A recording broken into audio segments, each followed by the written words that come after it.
Everyone, welcome to my new blog. আশা করছি তোমরা সবাই খুব ভালো আছো এবং সুস্থ আছো।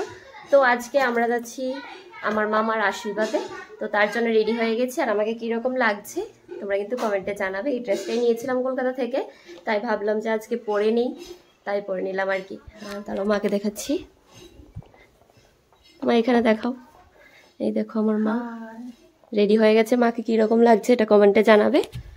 আবার চলো বেরিয়ে তোমাদের সাথে সবটা ব্লগ শেয়ার করছি। সারাদিনটা কিভাবে যাবে, ওইখানে যাব, সবার সাথে কিভাবে কাটাবো সবটা শেয়ার করবো। তো তোমরা ব্লগটা দেখতে থাকো।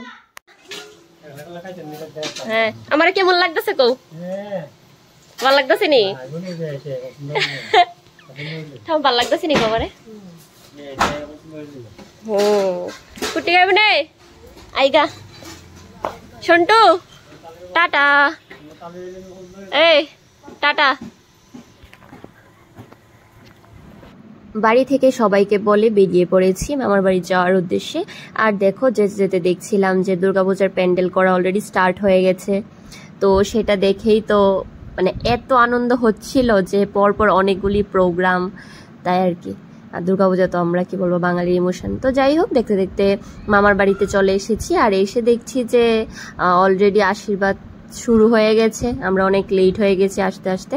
তারপর ওইখানে বাবা, মেশু, মাসি সবাই মিলে আশীর্বাদ করার জন্য গিয়েছিল। আর আমি জানো ভিডিও করতে পারিনি ভালো করে, কারণ আমরা এনজয় করেছি বেশি।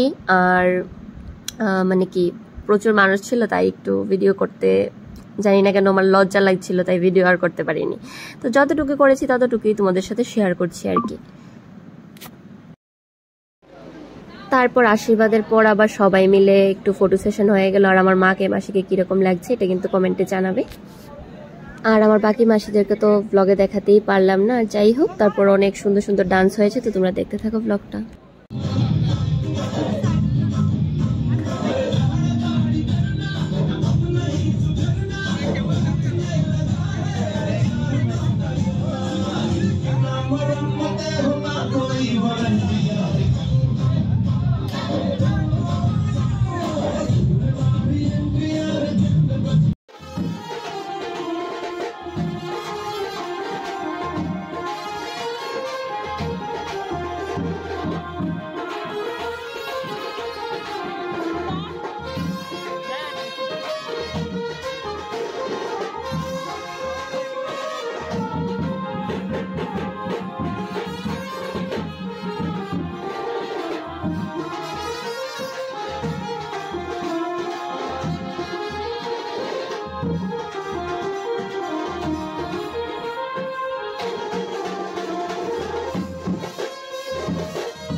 তারপর এত কিছুর মাঝখানে আবার লাস্টের দিকে একটা ফানি জিনিস হয়েছে। সেটা হচ্ছে দেখো মাসিকেও আশীর্বাদ করে নিচ্ছিল।